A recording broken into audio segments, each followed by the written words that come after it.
do Rafa, em nome de Jesus. Amém.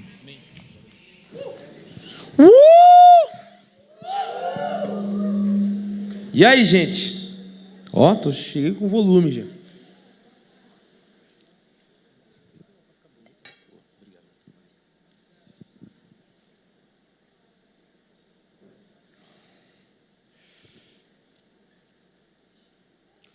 Bom, eu voltei.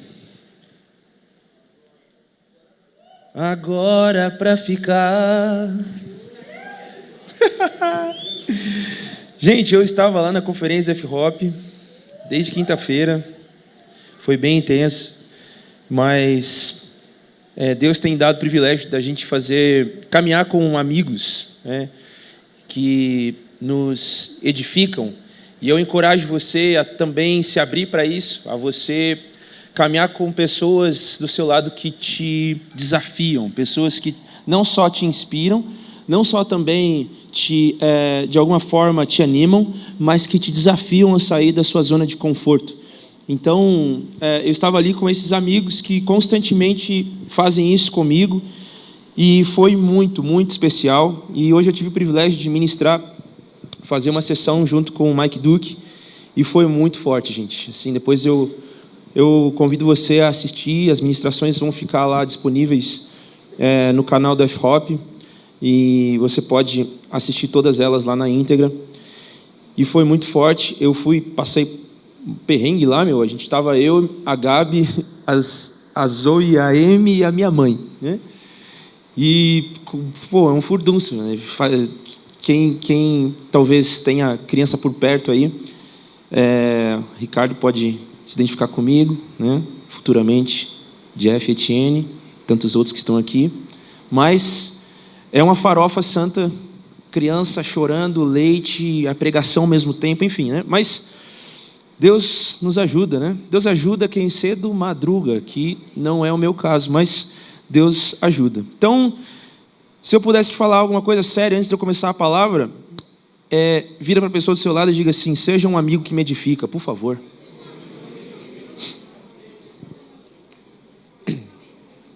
Seja, né? A gente está no meio de uma série de mensagens que eu esqueci qual que é o nome. Qual que é o nome da mensagem, gente? Viu? Amnésia. A gente tem falado um pouquinho sobre essa luta constante que a gente faz contra o esquecimento, e que nós podemos achar que esquecimento é só uma obra do acaso na nossa rotina, mas esquecimento é mais do que uma coisa que está acontecendo aleatoriamente, mas que a nossa mente, a nossa alma, a nossa natureza caída, pecaminosa, a nossa natureza inclinada às coisas que destoam do plano de Deus desde o Éden, quando Adão peca, a nossa natureza está inclinada ao mal. E então a nossa mente também está condicionada a provocar saídas, soluções, caminhos e alternativas que produzem alguns atalhos ou formas de nós desenrolarmos a nossa vida, e que muitas vezes envolve nós tentarmos nos esquecer do que aconteceu na nossa história para tentar escrever uma nova história. Então, de alguma forma, a nossa mente também produz certas amnésias inconscientemente para nos blindar de nos ou ferirmos novamente, ou de ressentirmos algo que nós vivemos na nossa história. E ressentir significa sentir de novo. Então, a nossa mente, ela produz, de alguma forma, esses escapes, ou essas fugas, ou melhor, fortalezas na nossa mente, que nos protegem de nós mesmos, ou protegem das coisas que estão acontecendo ao nosso redor, de acessar novamente aquilo que nos causa dor. Então, constantemente, eu e você estamos produzindo escapes para que nós não sintamos dor, para que nós não soframos, para que nós não passemos desconforto, ou para que nós não sejamos pegos desprevenidos. Então, de alguma forma, a gente tenta controlar tudo e blindar a nossa alma para que a gente não fique nesse lugar que não é cômodo, que é desconfortável. A nossa mente, ela foi programada para nos proteger. E então, à medida que você vai desenrolando a sua vida, sem você perceber, você vem tomando decisões para tentar te livrar do sofrimento, para tentar te livrar da dor, para tentar te livrar do aperto, do crescimento, da maturidade, da responsabilidade, ou até mesmo do crescimento. E então, por conta dessa amnésia, às vezes, que a gente provoca sem querer, nós permanecemos muitas vezes patinando no lugar de maturidade. Então a gente fica, às vezes, rodando em círculos, ao invés de encarar as nossas dores, os nossos processos e amadurecer de uma vez por todas. E se a gente perceber, a gente vai colocando camadas baseadas em mentiras sobre a nossa vida, que a gente adota como verdade, para transparecer que nós superamos a nossa história. Beleza? Até aqui? E o convite diante desse processo é que o Evangelho nos apresenta um caminho por meio da verdade. Então não tem como você acessar a realidade de Deus por meio da mentira. No mundo, eu e você podemos mentir uma vida inteira e talvez ninguém descubra quem você realmente é, mas é impossível você relacionar com Deus sem que Deus saiba quem você realmente é. Você não pode se esconder de Deus. Por isso que ninguém gosta de se expor na presença de Deus. Porque de alguma forma a gente está tentando provar que está tudo bem. A gente está tentando provar para nós mesmos, para as pessoas que estão nos vendo, e até mesmo tentando achar que Deus não consegue te acessar por detrás das suas roupas, camadas, por trás do seu estilo, por trás até mesmo de uma personalidade que você se vestiu. Então, o que a gente percebe ao longo da história é que o homem se enrijeceu por detrás de uma armadura e ele não cede essa armadura a menos que ele seja tocado por trás daquilo que ele enrijeceu. E homem algum pode fazer isso. Eu não tenho habilidade, por mais que a gente possa construir uma comunicação aqui, onde você se sinta emocionalmente movido, eu não posso tocar o seu coração. Eu não posso tocar a sua mente, eu não posso tocar a sua alma. Mas veja bem, nós estamos falando de algo que transcende o que nós estamos vendo aqui. Nós estamos falando do Evangelho. Nós estamos falando do Espírito de Cristo.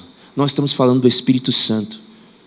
E eu e você não podemos nos esconder do Espírito Santo. E sabe o que acontece? Todas as vezes que nós nos expomos ao Espírito Santo, Ele nos convence. Vira para a pessoa do seu lado e diga isso. Ele nos convence.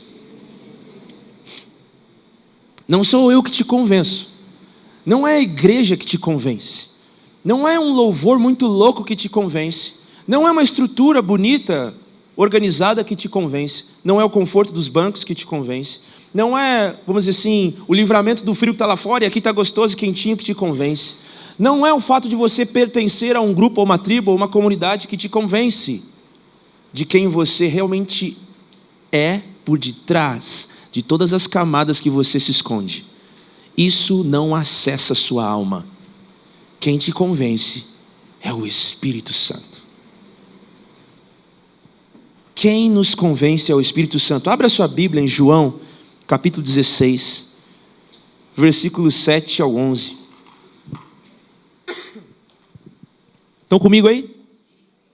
Presta atenção, a palavra hoje vai ser densa.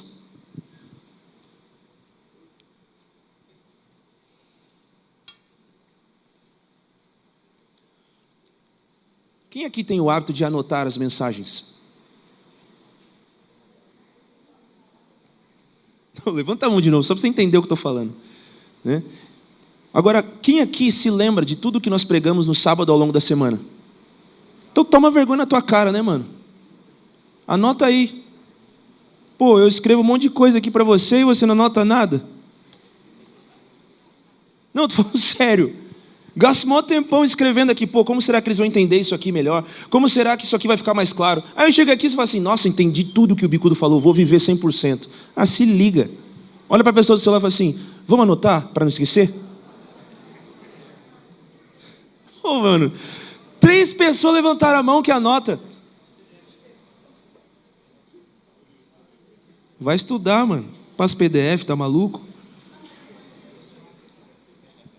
Seguinte, olha o que João vai dizer, olha o que o autor de João vai dizer sobre o que Jesus está falando. Olha o que Jesus está dizendo no versículo 7. Mas eu lhes afirmo que é para o bem de vocês que eu vou. Ele está falando que ele vai embora. Se eu não for, o conselheiro não virá a vocês. De quem é o conselheiro, gente? Quem é o conselheiro? Fala para a pessoa do seu lado assim, o conselheiro é o Espírito Santo. Não é o seu amigo do trabalho.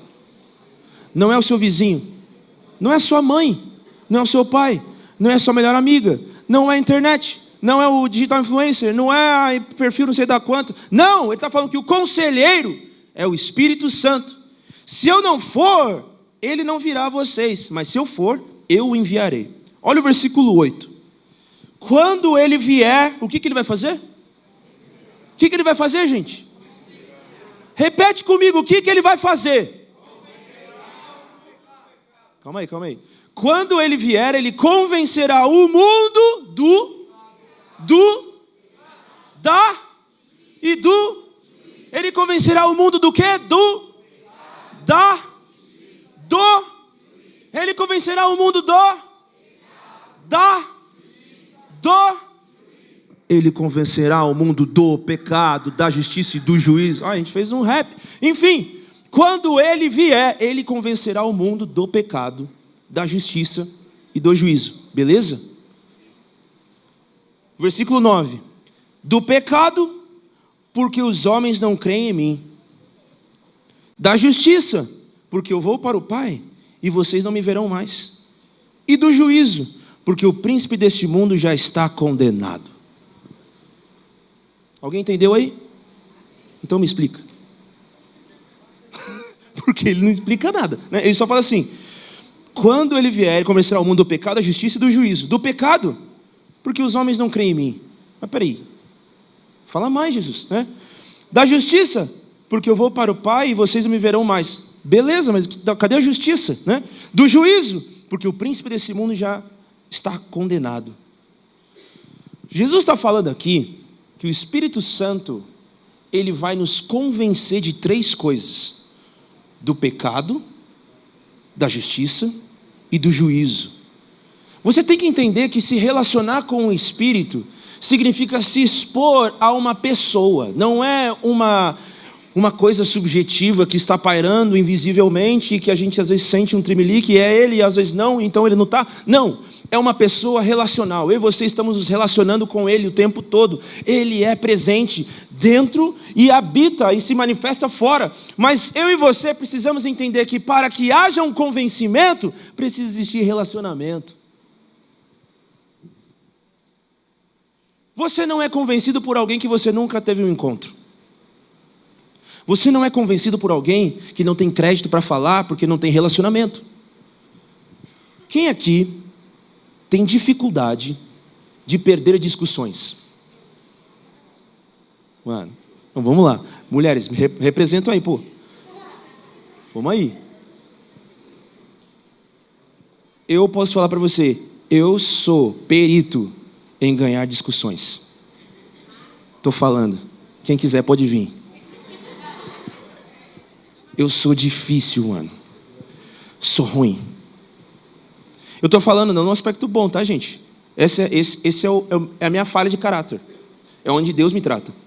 Eu estou falando porque quando a gente casa, a gente percebe o quão ruim nós éramos e não sabíamos. Porque a gente acha que, de alguma forma, a gente construiu uma jornada pessoal e venceu algumas coisas na vida, e isso nos dá um crachá habilitado para falar, a minha razão é maior que a tua. A minha justiça vale mais do que a tua. Eu tenho mais crédito porque eu talvez tenha mais base para falar disso do que você. Eu tenho mais conhecimento. Óbvio que você não externaliza isso. mas a forma como você dialoga, a sua comunicação, ela pode ser agressiva. Quando você estabelece esse tipo de violência no seu argumento. E eu estou falando porque várias vezes, durante o meu casamento, principalmente nos primeiros anos, fica aí uma dica para quem está casado há pouco tempo, para quem vai se casar daqui a pouco, e para quem está aí na pista de Deus e está procurando alguém para se casar. Amém? Por falar nisso, um parêntese. Eu estava numa conferência de quase 2.000 jovens. Pasmem, solteiros. Não vi vocês. Não chorem depois porque não encontraram a pessoa, porque ficaram, não tem, na igreja não tem, só tem menino imaturo, só tem menino aqui, não sei o que lá. Não sei o que lá. Fala, vai nas conferências, tá cheio de Minas e Minas aí, pô. Aí vocês ficam assim, aí passa uma vida inteira, fica assim, nossa, Deus não olhou para mim. Tá, mas você não olhou para ninguém também. Né? Fecha o parênteses, né? Não perca as oportunidades de você conhecer pessoas novas, né? Amém ou não amém? Amém, né? Mas eu lembro que várias vezes nas conversas, nos diálogos que eu tinha com a minha esposa no começo da nossa história ali, eu achava que eu tinha razão. E de fato, em muita coisa talvez eu até tinha, mas isso não me dava vamos dizer assim, isso não me habilitava a expressar que eu tinha razão e que eu era o vitorioso na conversa. O grande lance é que nós não sabemos perder para ganhar. Você quer constituir um bom relacionamento, seja com um amigo, seja com um familiar, ou seja com a sua futura, o seu futuro, ou o seu atual, né, que seja para sempre, em nome de Jesus, né? Você quer constituir um bom relacionamento, aprenda a perder para ganhar. Aprenda a perder para que ambos ganhem. O maior desafio que a gente tem aconselhando casais é que ninguém quer perder. Os dois querem ganhar. E posso falar real? Quando Deus aparece na sua história e Ele toca a sua ferida, você não quer perder.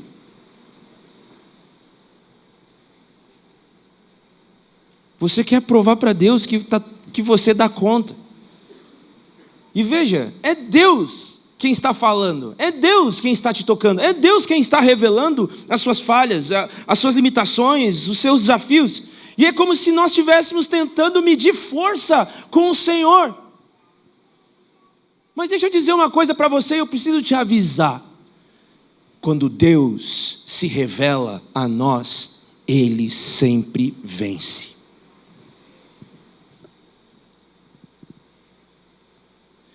Tem uma história que o pessoal conta que é muito curiosa.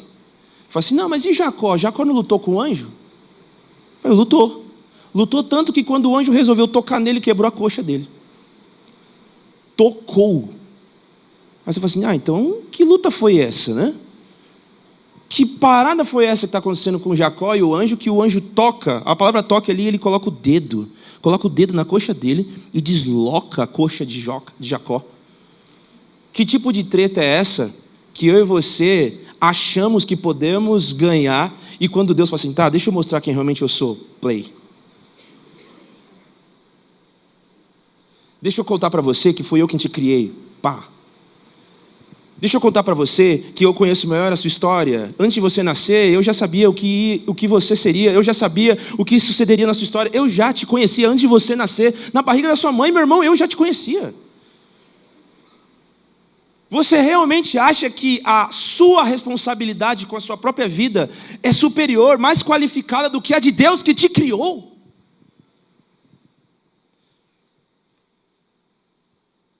Quem aqui já topou o desafio de receber uma encomenda na sua casa de um móvel, de alguma coisa, e você falou assim, eu vou montar isso aqui?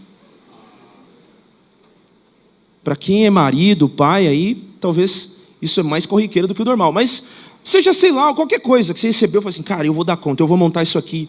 A questão é, quantos olharam o manual e leram antes de montar? Poucos. Eu lembro uma vez que chegou um móvel lá em casa, eu sou um lixo para isso. Tanto que às vezes ficam coisas lá em casa e eu fico tentando e tal, não consigo, aí eu chamo quem? Alguém mais experiente, né? Meu pai, pastor Fernando, também me ajuda aí que, não consigo. E aí, eu tava tentando montar a parada, eu montei tudo, velho. Na hora que eu olhei assim, falei, caraca, deu certo, montei. Aí sabe quando você começa a recolher o lixo, assim, dos sacos, das coisas? Eu olhei, cara, tinham 4 parafusos. Grandes. Falei, mano. E aí eu fui ler o manual, né? Porque depois que eu montei, eu fui ler o manual. Aí abri o manual e falei assim, tá, olhei o tamanho, tem lá, né, o mapa mais ou menos, não sei o que lá. Tipo, esse parafuso ia no meio, segurava a estrutura no meio, assim, era o que sustentava a coisa. Falei, será que vai fazer falta mesmo? Será que se eu jogar no lixo, tipo assim, ninguém vai perceber nada, né? E eu tive que desmontar, obviamente, porque daí na hora que eu fui ver, ele ficou meio bambo assim, né? Eu falei, de desmontar e colocar os 4 parafusos lá para poder segurar a coisa. Mas a gente tenta. A gente tem dificuldade de ceder. Por quê? Porque eu e você somos orgulhosos. Nós não queremos perder. Nós temos dificuldade de perder. Mas eu preciso avisar você que o processo no qual Jesus nos inseriu por meio da cruz e está nos inserindo nesse diálogo com o Espírito, é que eu e você estamos sendo conduzidos a um lugar de derrota do nosso orgulho. Se você não aprender a perder, você jamais ganhará. Jesus disse isso para os discípulos: aquele que quiser ganhar a sua vida, esse a perderá. Mas aquele que perder por amor a mim e ao Evangelho, esse a encontrará. O que eu quero falar com vocês nessa noite tem a ver com o processo que Jesus nos chama de discipulado, no qual o Espírito Santo, ele é o agente transformador no meio da jornada. Ele não é simplesmente um espectador.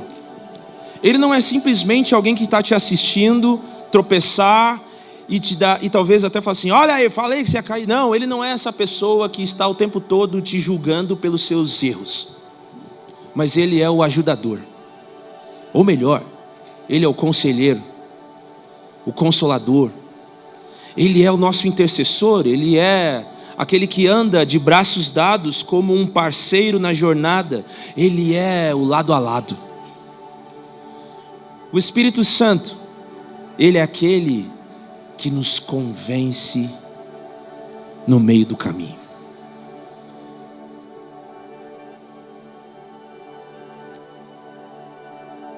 Quando nós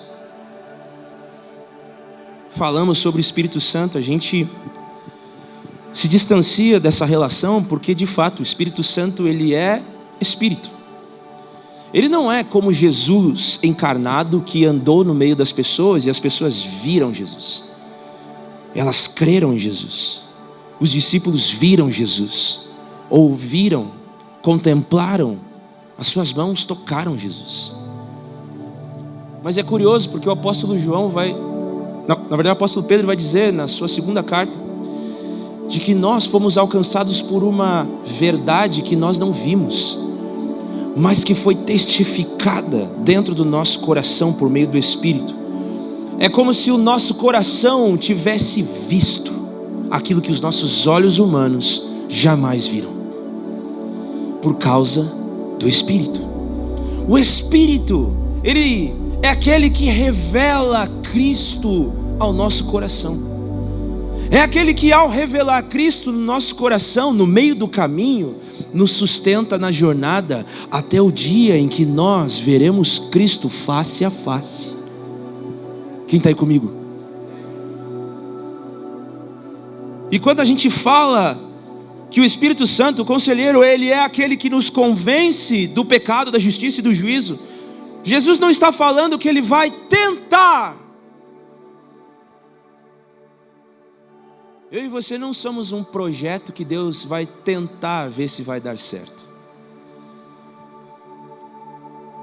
Jesus nos manda o Espírito e Ele é suficiente para nós. Ele nos convence.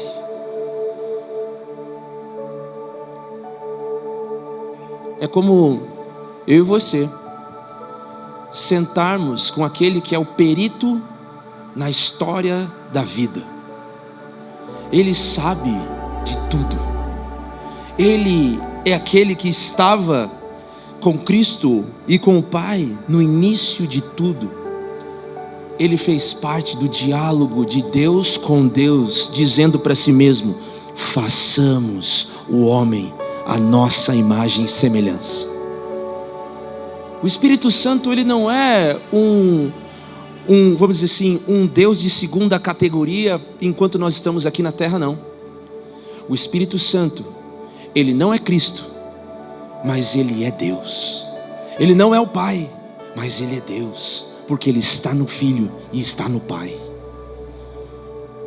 O Espírito participa da criação do Gênesis, participa em imprimir na terra aquilo que existe de mais belo na comunidade celestial, a imagem e semelhança de Deus. O homem e a mulher assim foram feitos.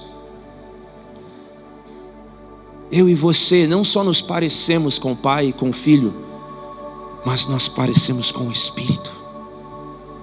O Espírito, ele se relaciona de forma pessoal, porque foi por meio dele que eu e você fomos gerados do barro a uma alma vivente.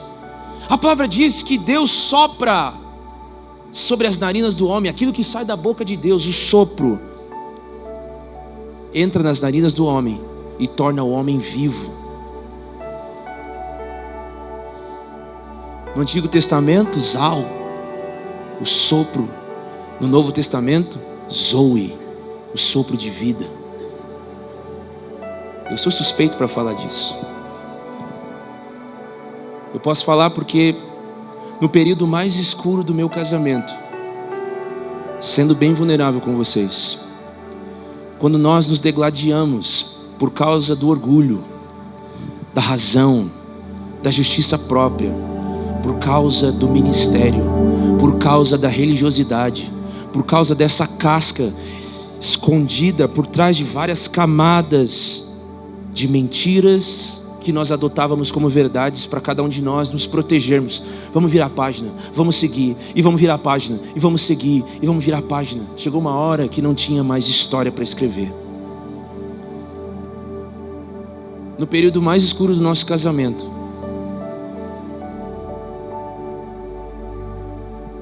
Deus nos deu uma filha.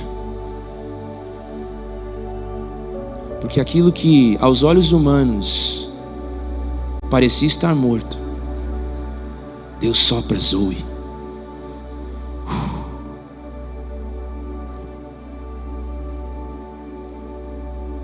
Nós estávamos prestes a nos separar. Acho que eu nunca falei isso publicamente, mas nem sei se minha esposa ficaria confortável disso, mas pastores são gente de verdade. Nós não somos de ferro e nem super-heróis. A única coisa que nos distancia da realidade aqui nesse ambiente é que eu estou aqui em cima e vocês aí embaixo, mas humanamente falando, eu passo as mesmas lutas que vocês. Eu sou tão carente da graça de Deus quanto vocês. E eu compartilho essas coisas porque quando eu olho hoje para a história, eu percebo o quanto Deus sopra a vida no meio da jornada. Quando nós não estamos entendendo as coisas que estão acontecendo, parece que está tudo caindo e tudo ruindo, parece que está tudo perdido.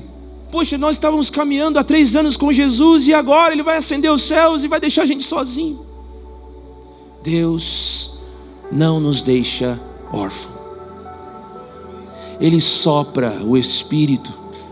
E não é qualquer coisa, é o próprio Deus que nos conhece, é o próprio Deus que nos criou, é Ele agora dentro de nós, nos transformando de dentro para fora, segundo a imagem e semelhança de Deus. é Ele nos lembrando, é Ele nos convencendo por meio da imagem revelada do Filho. É Ele mostrando para nós quem é Jesus. É Ele mostrando para nós o que Ele fez, o que Ele está fazendo e o que Ele prometeu fazer. E então eu e você olhamos para tudo o que Ele mostra para nós dentro do coração, e isso vai ganhando forma em nós. Então o seu caráter vai sendo redimido, transformado, renovado. Então aquele homem que já era muito orgulhoso começa a se parecer mais com Jesus, mais manso e humilde, mais ensinável, mais flexível, mais sensível à escuta, mais disposto a perder. Porque Deus às vezes nos leva a um lugar de aperto para nos convencer. Deus nos esmaga para nos convencer. Talvez você esteja questionando o cuidado de Deus, porque tamanha pressão vocês estão vivendo. Eu fico pensando que o que te faz entender que Deus te ama mais, se Deus te deixasse simplesmente viver segundo as suas escolhas, ou se Ele não desistisse de você e te pressionasse num processo de convencimento. O que soa mais amoroso para nós? Deus deixar você viver as suas próprias escolhas e dizer praticamente assim, que você se dane? Ou Deus não te abandonar e te perseguir com o Espírito Santo, em amor, todo o tempo, te levando ao lugar de convencimento do pecado, da justiça e do juízo? Quem aqui está entendendo o que eu estou falando? Estou sendo vulnerável com vocês, tá, gente? Me sinto em casa aqui. Eu preciso falar isso para vocês. Ele nos vence. Às vezes por um processo de conhecimento e rendição. Contudo, quando o Espírito nos convence, produz em nós transformação. Ele não nos convence um pouquinho. Ele continuamente nos expõe à totalidade de Cristo. Veja, é diferente de você perceber que Deus te convence um pouquinho. O tempo todo, o Espírito está te convencendo, mostrando tudo de quem é Jesus. Então, quanto mais nós nos expomos ao Espírito, mais nós nos expomos à totalidade de Cristo. Em Efésios, capítulo 1, 17 a 19 diz: peço que o Deus do nosso Senhor Jesus Cristo, glorioso Pai, lhes dê espírito de sabedoria e revelação no pleno conhecimento dEle. Eu oro também para que os olhos do coração de vocês sejam iluminados, a fim de que vocês conheçam a esperança para a qual Ele os chamou, as riquezas da gloriosa herança dEle nos santos. O Espírito, Ele é dono de toda a sabedoria e revelação de Cristo, agindo em nós e provocando em nós luz. É luz para o nosso interior.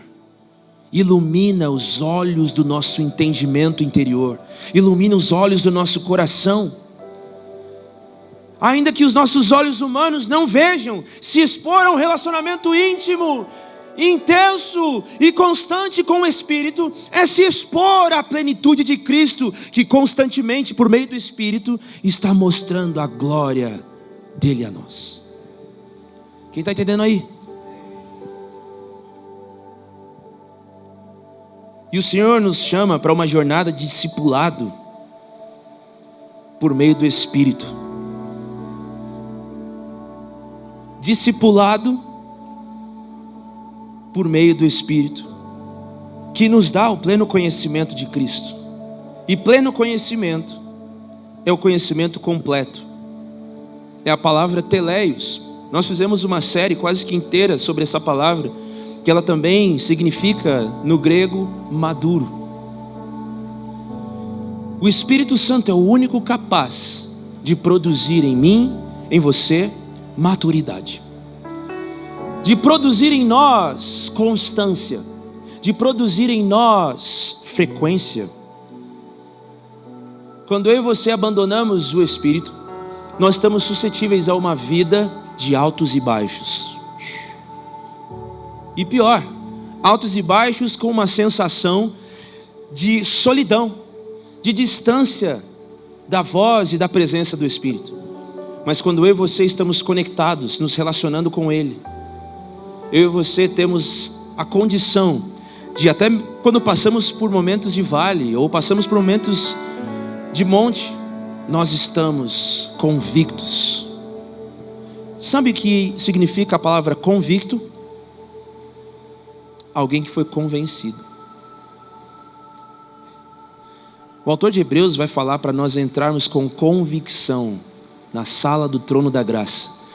Sabe quem entra com convicção na sala do trono da graça? Alguém que foi convencido. A palavra convencido significa, vem do latim convencere ou consuere, que significa completamente derrotado. Completamente derrotado. Óbvio que o que a gente está apresentando aqui não é que o Espírito ele quer te derrotar, para fazer de você um derrotado, mas ele quer derrotar o seu velho homem. A obra do Espírito, a pessoa do Espírito e tudo o que ela está dialogando comigo, com você no meio da jornada, é derrotar a sua carnalidade. Derrotar o velho homem ou os velhos hábitos que ainda estão degladiando dentro de você.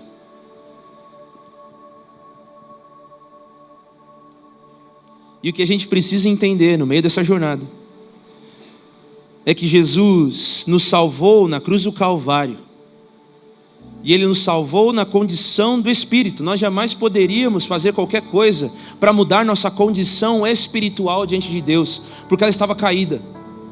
O pecado sujou essa realidade de conexão espiritual com Deus. Então somente alguém com sangue puro e santo poderia nos lavar e nos restaurar totalmente. E Jesus nos fez isso na cruz do Calvário. A cruz nos salvou.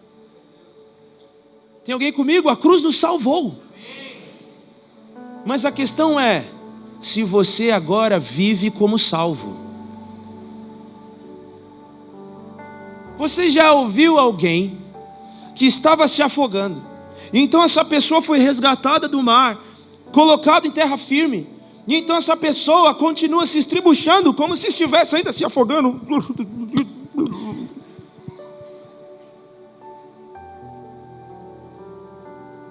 Você consegue imaginar que alguém que foi salvo não está mais correndo perigo de morte? Por que muitas vezes nós, mesmo na condição de salvos, continuamos a viver uma vida condenada à morte? Se Jesus te salvou na cruz do Calvário, por que você continua vivendo em pecado? Eu posso falar um pouco para você. Porque quem te salva na cruz do Calvário é Jesus. Quem está te salvando na jornada é o Espírito Santo.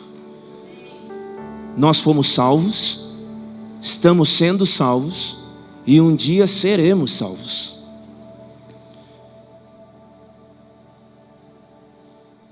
A cruz não é um evento simplesmente posicionado na nossa história no passado. Jesus nos chama para vivermos uma vida de cruz. Quando Jesus é indagado pelos discípulos ali sobre o discipulado, ele disse: alguém quer me seguir? Negue-se a si mesmo, tome a sua cruz e siga-me. Porque o discipulado envolve mais do que nós olharmos para a cruz de Cristo, que nos livra da condenação. Nós jamais poderíamos pagar aquilo. Mas o preço da jornada é a minha e a sua cruz. é o quanto você aprende a perder para ganhar. É o quanto o Espírito te revela da herança. E o quanto você entende que agora a sua nova vida e a sua nova jornada valem mais do que qualquer coisa do que você vivia no passado. Porque eu e você aprendemos a perder. Ou melhor, morrer. Nós nos distanciamos dessa expressão, porque morrer dói, perder dói, mas o convite da cruz não é negue-se a si mesmo, mas tome sua cruz. É perder tudo e perder até mesmo a sua vida. É perder a sua imagem, é perder o seu status, é perder até mesmo aquilo que você construiu diante das suas habilidades, diante das suas competências, dos seus créditos. É entregar tudo, porque encontrou em Cristo uma recompensa que vale mais. E o Espírito está constantemente te convencendo: Jesus vale mais do que isso. Jesus vale mais do que o seu trabalho. Jesus vale mais do que o seu dinheiro. Jesus vale mais do que o seu casamento, o seu namoro, seus relacionamentos. Jesus vale mais do que os seus planos, sonhos e projetos. Jesus vale mais. Tome a sua cruz e siga Jesus. Quem está comigo aí? Quanto mais nos relacionamos com o Espírito, mais nos expomos à glória de Cristo e mais somos transformados. Quanto mais nos expomos a Ele, mais somos convencidos nas faculdades da nossa mente que nós somos criados e chamados para conhecer e resplandecer a glória da imagem de Cristo. O apóstolo Paulo diz em 2 Coríntios, capítulo 2, versículo 7: o mistério que trouxe morte foi gravado em letras de pedra lá no deserto. Mas esse mistério veio com tal glória que os israelitas não podiam fixar os olhos na face de Moisés, por causa do resplandecer do seu rosto, ainda que desvanecente. O que ele está falando aqui é que quando Deus se revelou a Moisés, se comunicando com o povo, a glória de Deus era tão intensa e tão forte, que o rosto de Moisés ficava brilhando quando ele saía desse lugar de encontro. Era algo que era intenso, mas fala que ainda que desvanecente. Ou seja, era algo que com o tempo esse brilho ia saindo. Então ele, toda vez que entrava, esse rosto brilhava por causa da glória. Ele saía brilhando e com o tempo esse brilho ia se perdendo. Era como se a glória de Deus tocasse o homem, imprimisse no homem a beleza do céu na terra, mas essa beleza não fixava no homem, era superficial. Então ele está falando aqui, no versículo 8: não será o ministério do Espírito ainda mais glorioso do que esse? Se era glorioso o ministério que trouxe condenação, quanto mais glorioso será o ministério que produz justiça. Ele está falando do ministério da lei que Deus dá no deserto, e que nós entendemos que a lei, ela expressava era como se o homem, ao olhar para a lei, percebia que ele era impuro, que ele era pecador e não tinha uma forma de acessar a Deus de uma forma adequada ou digna, porque a lei posicionava o homem no lugar de indignidade. Mas ele está falando que o Espírito é mais glorioso porque produz justiça. Lembra? O Espírito nos convence do pecado, da justiça e do juízo. Porque o que outrora foi glorioso, agora não tem mais glória em comparação à glória insuperável. E se o que estava desvanecente se manifestou com glória lá no Monte Sinai, lá no tabernáculo de Moisés, no deserto com os israelitas, quanto maior será a glória do que permanece para sempre. Ele está falando de um lugar no deserto em que o povo aprendeu a se relacionar com Deus por meio de uma religião. E ele está comparando isso, como é agora se relacionar com Deus que habita dentro de nós. Se aquilo lá foi glorioso, imagina o que agora está dentro de nós. Portanto, visto que temos tal esperança, mostramos muita confiança. Não somos como Moisés, que colocava um véu sobre a face para que os israelitas não contemplassem o resplendor que se desvanecia. Olha só as ideias de Moisés. Ele saía da presença com o rosto brilhando, e para que os israelitas olhassem para ele e não, vamos dizer assim, tirasse o crédito daquele que estava diante da presença, porque o brilho ia se desvanecendo. Então as pessoas falam assim: então a glória agora já saiu da vida de Moisés, a presença já não está mais sobre Moisés, porque o brilho se foi. Então ele passou a colocar um véu no rosto, para esconder quando a glória ia embora. Sabe o que significa isso?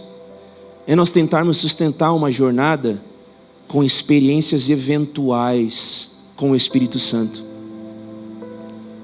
Quando nós viemos aqui, nós experimentamos essa relação com a presença manifesta do Espírito Santo. Eu e você temos essa condição de dialogar e conversar e criar intimidade com o Espírito que habita dentro de nós diariamente. E várias vezes nós nos silenciamos e nós nos esquecemos de quem habita em nós. Nós julgamos que Deus nos esquece, e somos nós que nos esquecemos de que Ele está dentro. Nós viemos para o culto sedentos, porque parece que nós estamos sozinhos, e nós até cantamos: vem, não nos deixa. Meu irmão, tu é louco? Como é possível deixar se Ele está dentro? A questão é se você se lembra que Ele está dentro, ou se você vive a sua vida sem Ele. É uma glória que se desvanece. Nós não somos como Moisés. Nós não nos escondemos, porque o que o Espírito está fazendo em nós permanece. No versículo 17 ele diz: ora, o Senhor é o Espírito, e onde o Espírito do Senhor está, ali a liberdade. E de todos nós que com a face descoberta contemplamos a glória do Senhor, segundo a sua imagem estamos sendo transformados com glória cada vez maior, na qual vem do Senhor, que é o Espírito. Onde o Espírito está, existe liberdade da religião.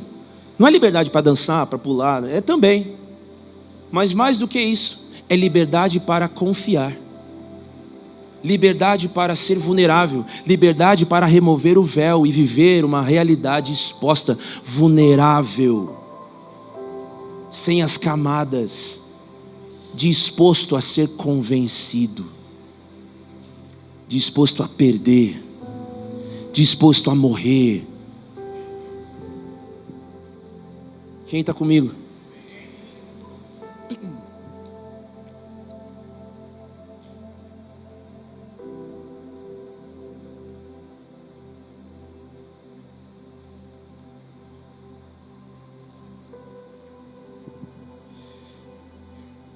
Eu tinha muita coisa para falar aqui, gente. Eu vim loucão da conferência.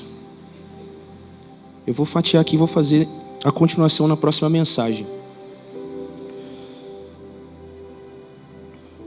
Mas eu queria que nós refletíssemos sobre como nós nos relacionamos com o Espírito que nos convence. Porque talvez você esteja caminhando já faz um tempinho, ou talvez esteja aqui há pouco tempo, com Jesus, seguindo e respondendo ou correspondendo a Jesus, mas a sua vida continua a mesma. o seu caráter continua o mesmo. Alguma coisa de Cristo você não está seguindo.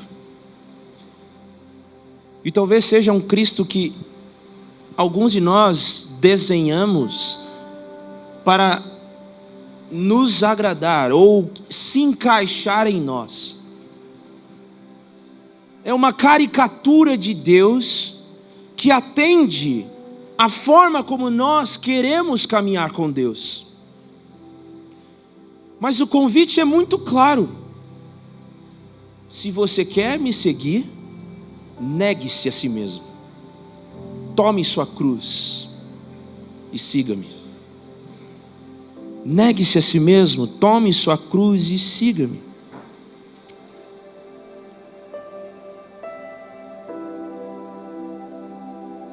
É curioso porque Jesus, eu queria convidar os músicos para subirem aqui. Jesus, ele tem essa conversa com os discípulos. Depois de ter tido um encontro muito profundo com Pedro, em Cesareia de Filipe. Jesus, ele está falando, perguntando para os discípulos, né? Quem que as pessoas estão dizendo que eu sou? Quem que você está escutando aí que as pessoas estão dizendo que eu sou? Então Pedro fala assim, estou escutando que você é Elias, um profeta, alguém que está fazendo grandes coisas por aí.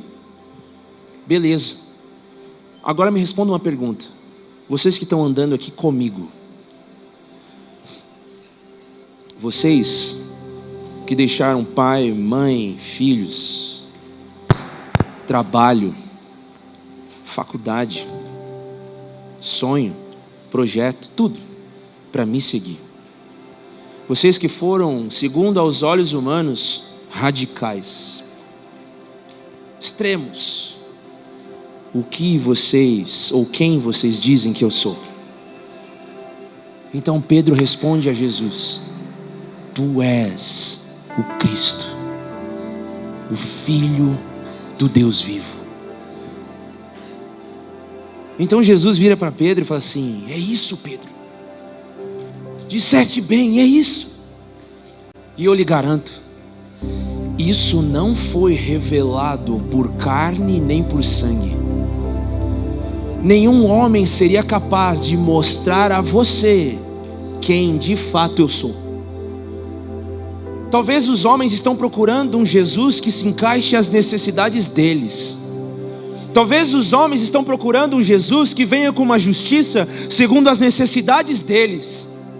Mas você recebeu do Pai que está nos céus essa revelação.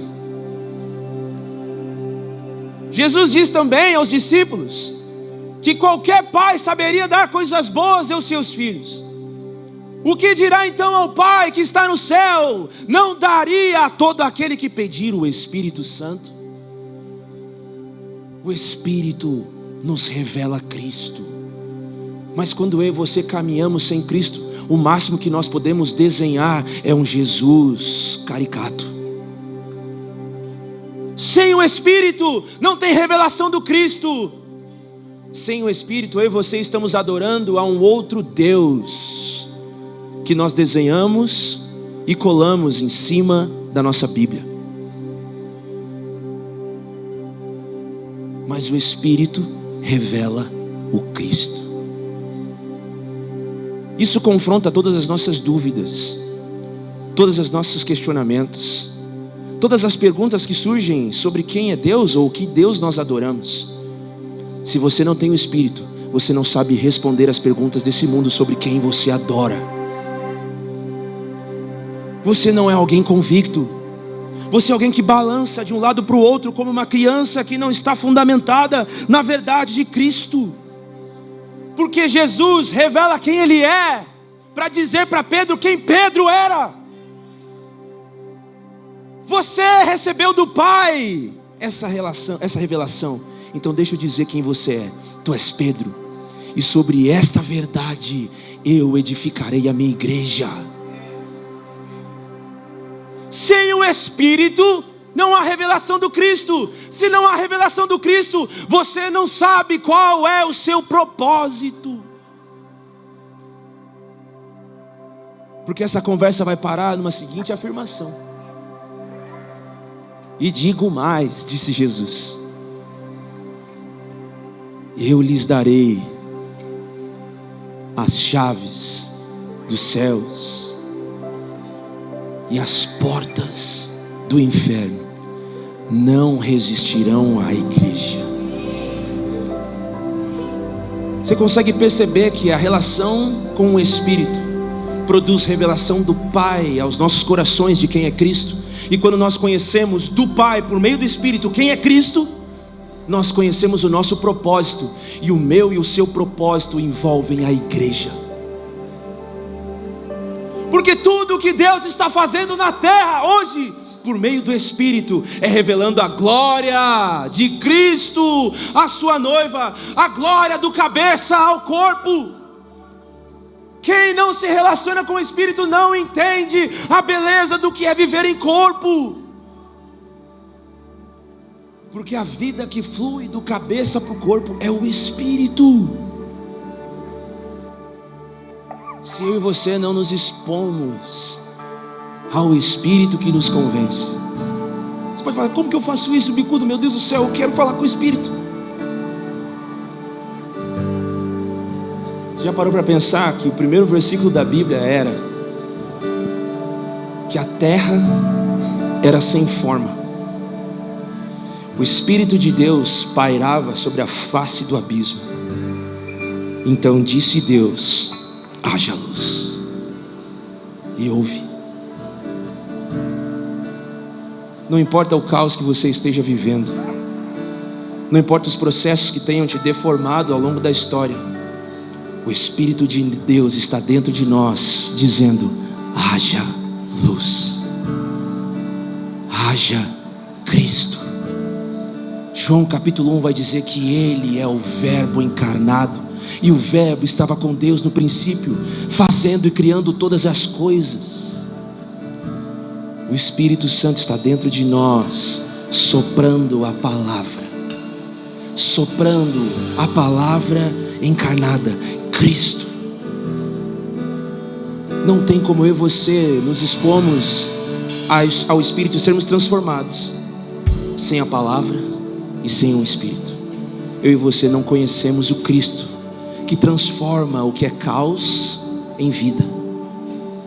Se você está aqui hoje, talvez entende que Deus está te acessando por meio das camadas, te atraindo a um lugar onde você se expõe para ser convencido de que não existe outro caminho, outra verdade e outra vida, só Jesus. Se você está aqui talvez vivendo uma vida torta, é porque de alguma forma você está crendo de forma torta. Se exponha ao Espírito para que Ele alinhe os seus olhos ao lugar onde você é endireitado. Quem aqui está comigo, está entendendo? Se você quer se expor ao Espírito na sua vida, fique em pé no seu lugar. Ah, Jesus.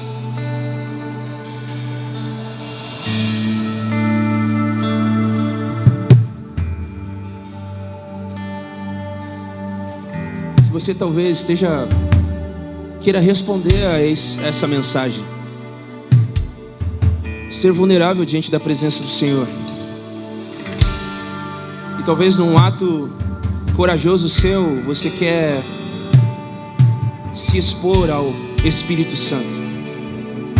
Eu queria que nós como igreja pudéssemos aqui orar por você, orar e testificar e encorajar você a sair daqui com o seu coração e a sua fé fortalecida, para que você perceba que o Espírito Santo é aquele que está o tempo todo ao nosso lado, nos confrontando, nos alinhando, nos corrigindo na rota, nos convencendo. Mas para isso eu e você precisamos perder para ganhar.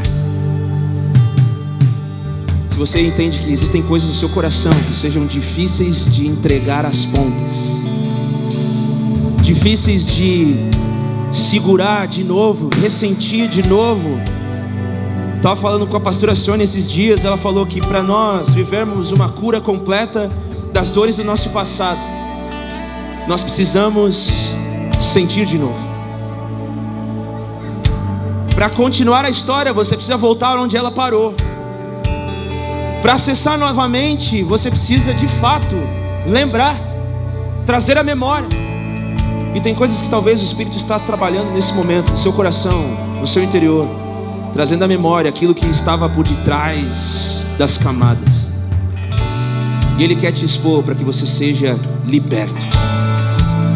Tem pessoas aqui vivendo orfandade, pessoas aqui presas em vícios, pornografia, imoralidade, pessoas aqui enraizadas em hábitos que você sabe que Jesus não te criou para isso. Pessoas perdidas em relacionamentos, pulando de um para o outro. Pessoas que estão sem paz, ansiosas, porque perderam o senso de governo da sua vida. Estão flutuando na sua história, não sabem para onde ir, sem rumo, desorientadas. Eu sinto o Espírito Santo chamando você a um lugar. Seja vulnerável, abra o seu coração, seja convencido nessa noite. Eu não posso fazer isso. É você e Ele. É você e Ele. Se você quer se render nessa noite e jogar a toalha branca e falar assim: eu quero perder, para que o Senhor venha reinar e governar a minha história, sai do seu lugar, vem aqui na frente. Nós queremos orar por você. Não importa se você é líder na casa, não tenha vergonha, se exponha.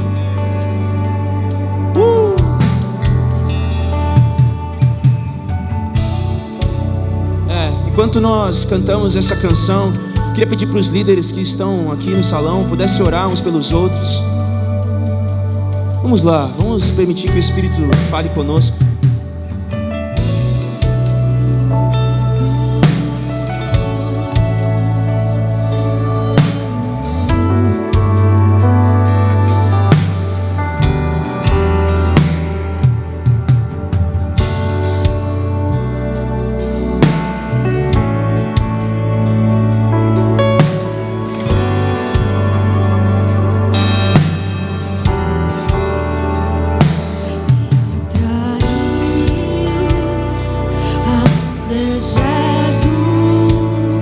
Você quem me disse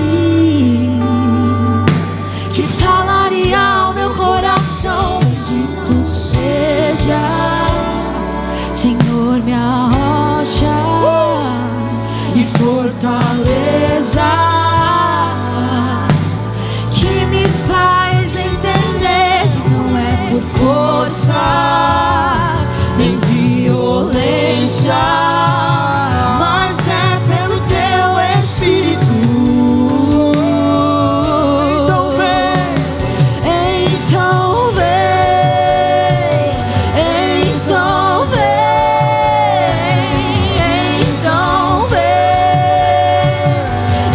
então vem, então vem, então vem,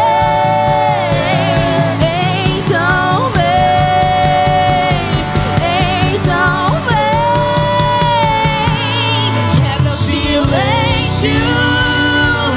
Sobre as montanhas,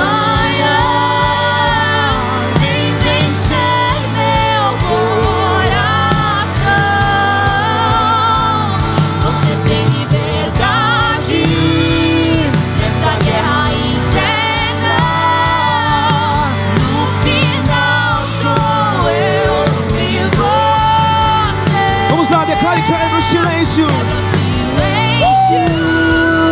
Vem sobre as montanhas.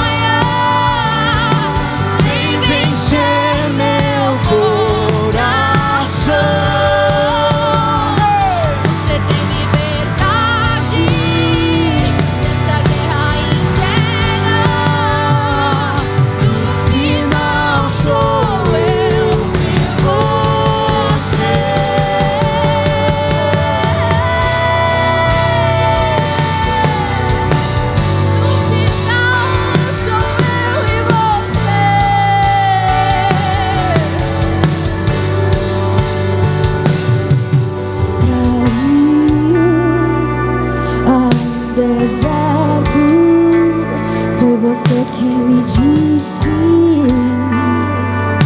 que falaria ao meu coração: bendito seja, Senhor, minha rocha e fortaleza,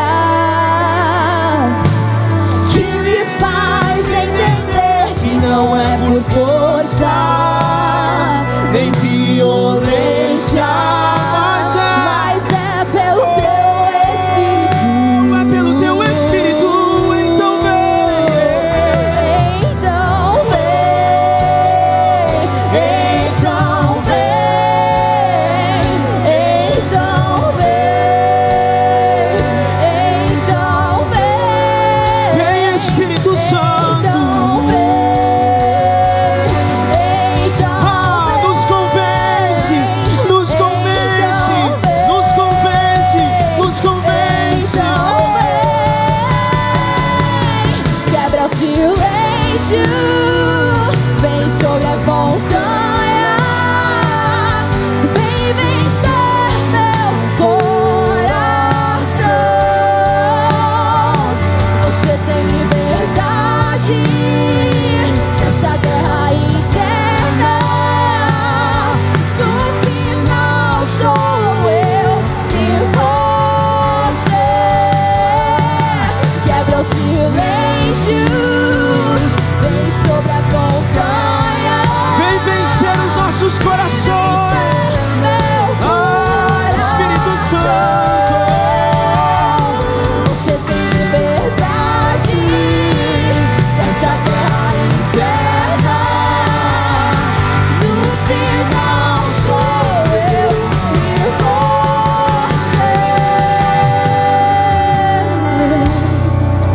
você. Espírito Santo, no final somos eu e você. Espírito, toca o nosso interior nessa noite. Revela-nos a profundidade do teu amor em Cristo Jesus. Nos constranja no lugar onde nós nos expomos, nós nos rendemos. Nós não nos apresentamos nessa noite armados, na defensiva, mas nós nos rendemos e entregamos tudo o que somos. Entregamos nossa história, os nossos planos, entregamos tudo o que nós construímos, conquistamos. Nós entregamos o nosso futuro, entregamos os nossos relacionamentos. Jesus, vem vencer os nossos corações. Vem e nos convence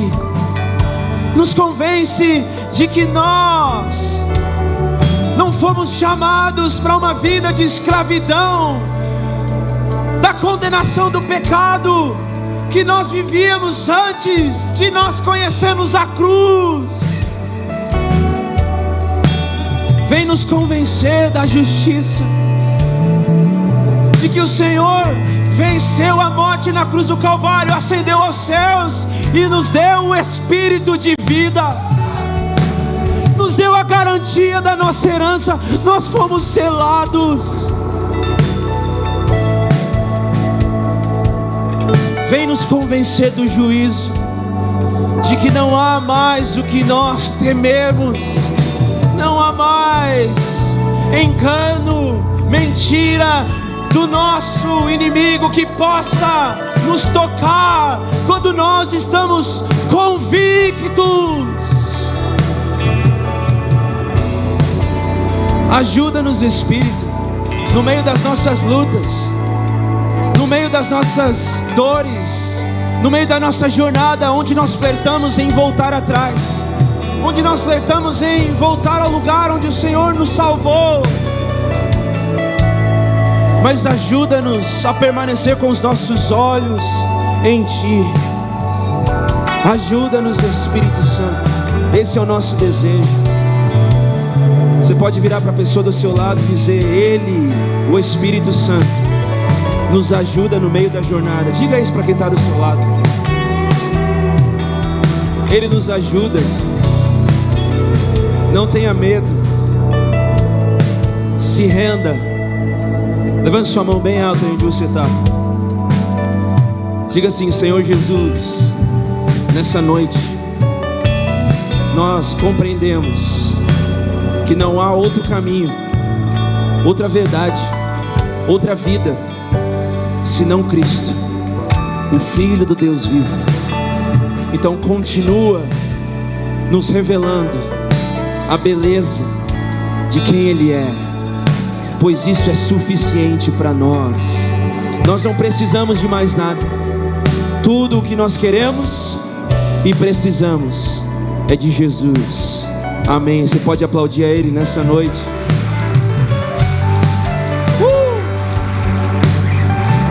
Aleluia.